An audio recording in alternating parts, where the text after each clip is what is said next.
Welcome to this episode of our program Arab Affairs. This is a very special addition to Arab Affairs, since we will be speaking or discussing the second National Youth Conference, or the second National Youth Conference that was attended today by President Abdel Fattah al-Sisi, as well as a number of officials, ministers and high-ranking officials. This is the follow-up meeting to the first National Youth Conference that took place in Sharm el-Sheikh. That was last October. The meeting, of course, is organized to follow up on the decisions made during October's conference, which included the formation of a committee to review cases of youth prisoners, as well as a number of issues that is of high concern to the youths, including, of course, education, including their future, employment, what to build up of leadership towards youth, how to integrate youth into the society, and how youth can serve their nation in the best way. Of course, we'll be speaking about this later on in our show. Before we start with discussing this issue, let's first take a quick look on the Arab news that took place during this week, and we'll come back for discussion. President Abdel Fattah al-Sisi attended celebrations marking the anniversary of the birth of Prophet Muhammad, peace be upon him. Marking the occasion, the president addressed the Arab and Islamic nations, saying there is no room for terrorist groups, stressing that efforts to uproot them will continue. In his address, President al-Sisi stressed the significance of renewing religious discourse, reiterating that Al-Azhar is the institution to shoulder the responsibility of rectifying the true image of Islam. The celebrations were attended by a number of high-ranking officials. Topping the list, the Grand Imam of Al-Azhar, Al-Imam Al-Akbar Sheikh Ahmad Al-Tayyib, who delivered a speech marking the occasion. Foreign Minister Sameh Shukri participates in the political dialogue forum that kicked off on Friday in Bahraini capital Al-Manama. The forum tackles the armed conflicts in the Middle East and the future of the U.S. policy through the new administration, aiming at exchanging views on the challenges that face the security of the region. The forum, which brings together world leaders and security experts over 3 days, is organized by the International Institute for Strategic Studies, including participants from more than 20 countries.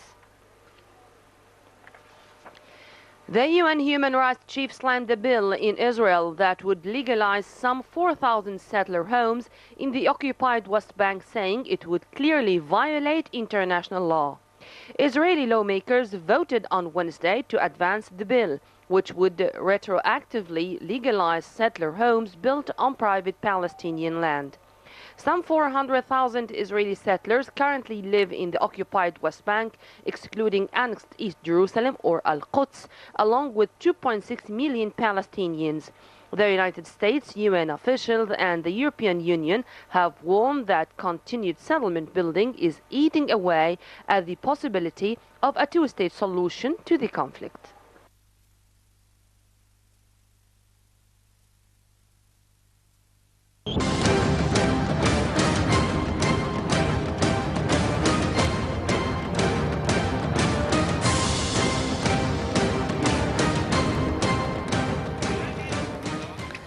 Right, welcome back. And as we speak, a number of other developments carried out in the Middle East, particularly in Syria, where Syrian warplanes again pounded Aleppo, lost rebel-held districts. As the United States said, American and Russian officials would meet Saturday in a bid to save the city from complete destruction. Of course, the Syrian development is seeing another phase or another phase to the developments. Let's watch this report and we'll come back for discussion on the youth conference. Syrian government artillery bombarded the fast-shrinking rebel enclave in the heart of Aleppo despite Russia's announcement of a new humanitarian pause. The Syrian Observatory for Human Rights said that airstrikes halted on Thursday evening following Moscow's announcement, but shelling continued throughout the night and into the morning. After the announcement, more than 8,000 Syrian citizens were reported to be fleeing parts of eastern Aleppo, which is still controlled by rebels in the last 24 hours, including almost 3,000 children. On Thursday, Russian Foreign Minister Sergei Lavrov announced that the Syrian army has halted its attacks on Syria's Aleppo to allow for the evacuation of civilians. In Washington, White House spokesperson Josh Earnest said the announcement was an indication that something positive could happen. Lavrov, meanwhile, announced that U.S.-Russia military and diplomatic discussions would take place in Geneva on Saturday to end the work to define the means of resolving the problems of eastern Aleppo. The discussions would notably study plans to evacuate rebel fighters and civilians who want to leave, according to the Russian minister. Lavrov and his U.S. counterpart John Kerry briefly talked on Thursday on the sidelines of the OSCE meeting, but a U.S. official said there was no progress or conclusions on Aleppo. The two men had seen each other the previous evening in Hamburg, but were unable to make any progress on a plan for a cessation of fighting and evacuation of rebels and civilians in Aleppo. Rebels are on the verge of losing control of their lost strongholds in the face of Syrian troops backed by Russia and Iran. Lavrov's announcement came after 6 Western countries, including the United States, called for an immediate ceasefire in the face of the humanitarian catastrophe in Aleppo, urging Russia and Iran to use their influence on the Syrian regime to secure a truce. This came as the UN reiterated its call for a ceasefire in Aleppo, warning that as many as 500 sick and injured children needed to be evacuated from besieged areas. Jan England, head of the UN-backed humanitarian task force for Syria, told the reporters in Geneva that a pause is a must, pointing out that civilians at the moment had little chance of escaping Aleppo. Thursday's task force meeting had been told that between 100 and 500 children had been identified as needing medical evacuation. The diplomat acknowledged that he had never been in his many years of negotiations in as frustrating talks that produced nothing, in spite of thousands of contacts with all of the parties concerned.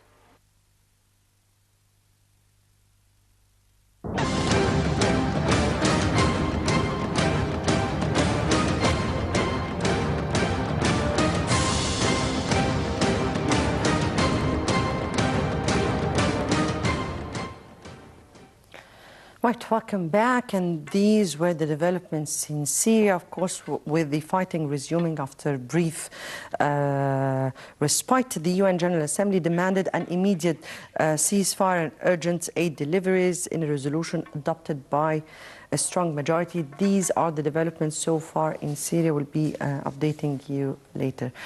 Returning to our discussion of the day, and President Sisi, as I said at the very beginning, attended the first follow-up meeting to the National Youth Conference, and annual because it will be taking place every year. I guess we have over the phone our correspondent, Linda Abdullah. Linda. Good afternoon, Mona. Good afternoon to you, Linda, and let me know about this follow-up or the second National Youth Conference, its agenda, and what was high on the talks. Well, let me just begin with my interview, Mona, then I'm going to answer your questions. Well, I'm being joined right now on the sidelines of the first monthly youth dialogue session that is taking place under the auspices and with the attendance of President Abdel Fattah al-Sisi. I'm being joined right now by Mr. Hossein Kamel, who's the head of the Board of Trustees of the Murur Cairo Association, in which he actually today during the opening session presented this new initiative. Now, sir, thank you so much for joining us today on Nile TV International. We just need to speak. Yes, I'm with you, Linda. Please go ahead with your interview.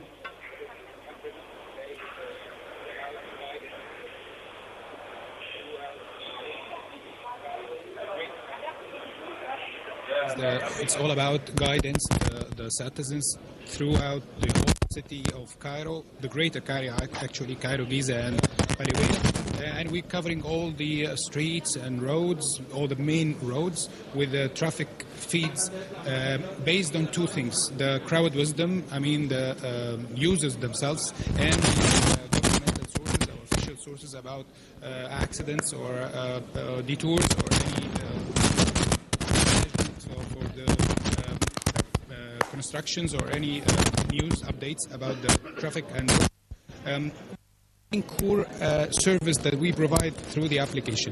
What we had presented today is the development or the V2 of the application.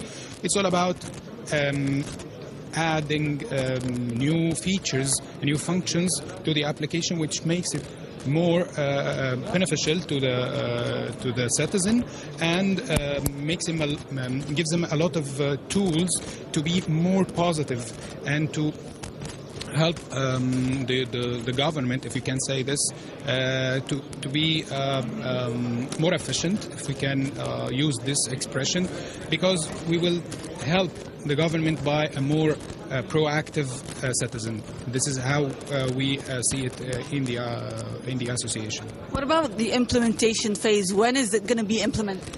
Well, we have the Android version. It's up and running since 6 months now, and the iOS version, I think maybe in 1 month it will be ready. And if we have the approval for the new functions that we add already, I think it might take some time to have the V2, but we definitely launched the V1 for the iOS, and we continue working as what we're doing now until in the roadmap or the timeline come to the new features to be launched and tested. And how do you see the importance of being engaged with the officials and having the opportunity to present such an initiative to them? You can name it the key factor for the success, because we have a lot of experience and trials inside the Egyptian streets, and the impact is fine. I mean, we do have some impact, and some other applications have maybe more impact, but getting engaged with the government and with the officials, it gives a lot of empowerment for the tool and gives a lot of trust to the tool itself. And I think we need this cooperation between the officials and the people in the street.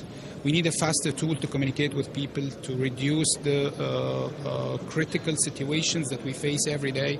We need a tool that will empower everyone in the street to see whatever a traffic mistake or a traffic fine, he can take it himself and he can send it to the officials, and then they can review it and consider it right or wrong. But I mean, if you put in the mind of all the people in the street that you've been monitored by yourself, I mean, the self-monitoring is the key success of the point.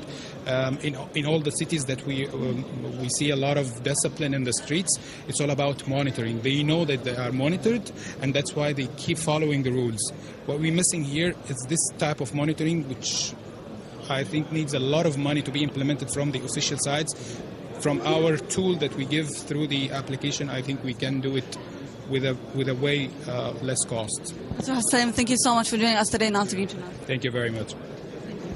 Now, Mona, back to you and to answer your question. Well, today, the first monthly youth dialogue session kicked off under the auspices and with the attendance of President Abdel Fattah al-Sisi. Now, the opening session included, let's say, a video on the achievements and the recommendations of the National Youth Conference that took place last October in the resort city of Sharm el-Sheikh. And the opening session also included a number of youth have presented their suggestions and their initiatives as well, like the one we've seen, for example. Also, the opening session included the youth initiative to support Ambassador Mushira Khattab for the presidency of the UNESCO. And following that, indeed, there was the first general session on education that was held with the attendance and participation, of course, of President Abdel Fattah al-Sisi. And the panel was headed by Ministers of Education, Higher Education and Scientific Research, as well as Dr. Ahmed Okesha and Dr. Tariq Shawi, who's the head of the Presidential councils, presidential specialized councils. Linda. Now, during that, they discussed the educational conditions in Egypt and what have been made so far in order to improve the education sector. Yes, Linda, can I just of the educational curricula, as well as, let's say, the problem in that is being faced in the classrooms, the classroom jams, and also a number of other topics concerning the curricula and also the development of the educational system in general. Now, also during that session, President Abdel Fattah al-Sisi have given some words where he actually spoke about the education being one of the most important fields in the country, saying that indeed it is very important besides Linda, yes, it is very important to work on building and shaping the Egyptian personality, and regarding that he emphasized on the important role that should be played by Al-Azhar and the church. President Abdel Fattah al-Sisi also spoke during this first general session about, let's say, the country's keenness and his keenness to find mechanisms in order to support the distinguished students, in order to prepare them to be, or support those distinguished students, push them forward and support them in order to make huge achievements in a less or in a short period of time. Now, following that, after the break that we are in the current time, there will be the upcoming second general session will be on the economic reforms and the youth vision. And in this session, there will be a number of participants, including ministers of investment, finance, as well as a number of other figures as well. Yes. Now, can you hear me, Linda? Mona? Yes, Linda, can you hear me? Do you hear me, Linda? Yes, right, Mona? Linda. Yes, Linda, do you hear me? Yes. Yes, Mona? Yes, Linda. And regarding the first session of this conference, and the president has been speaking about education. Yes, Mona, I can hear. Yes. And as I was telling you, the president and the first session was speaking about education. Education is a very important concern, not just for the youths themselves, but for the country and how to shape up the future of the country. Now, the president has always said that the education in Egypt should be used in having a dialogue in order to raise hopes. But education also is indeed in need of several steps to be able to really cope with the needs of what Egypt need from it. So from your point of view, what was the vision of those youths regarding the education system in itself? Could you please repeat the last part, Mona? Which last part? The question. Right. So what is the vision of the youths who are attending this conference in the education system, and what they need in order to be able to cope with Egypt's requirements for the future of the country? Well, most of the youth, as you might have noticed during their questions, they were speaking about the books and that they are not in need of those books because they find it very stuffy. They are full of information that needs memorization.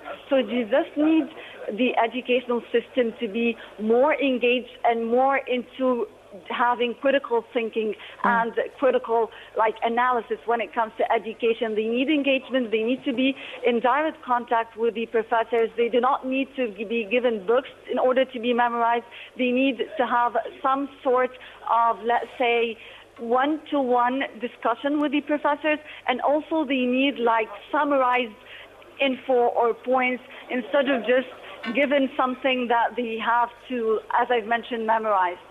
Right. Linda, another issue is how the country will be able to really put the education on track. If we're speaking here about, we all know that the economic situation is not in its best moments at the moment. So how is the government dealing with the issue of education, or what are the vision of the authorities in order to really put education as a priority in this coming stage? Well, as you might have heard, Mona, President Abdel Fattah al-Sisi, during his speech in this first general session, he actually spoke about the national education, saying that they've been studying it for 2 years now and that they are ready to launch this project anytime soon. Yes. So I guess this education or national education project, if it will be implemented, it will solve a huge number of problems, especially as you have seen the Minister of Education, Dr. Zeli Shirbini, has mentioned during his speech that they have actually worked on the issue, as I've mentioned, of the classroom jams and also the curricula, which is a very important topic that is like baffling a lot of students and confusing a lot of them. So those 2 points are some of the 2 main points that are of main concern actually, and that His Excellency Minister of Education has highlighted during his speech. Finally here, just because our time will be out in just 2-3 minutes, during October, during the first session, rather the second session in October, President Sisi suggested that each member of parliament be appointed or appoint 2 assistants under the age of 40 so as to prepare the youth for participating in the political life and integrate them into the scene. How was that carried out? How did you view of following up with with what happened in the first National Youth Conference?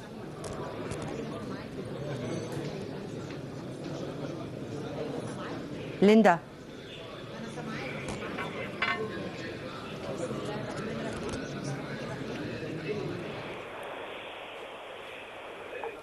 Yes, Linda.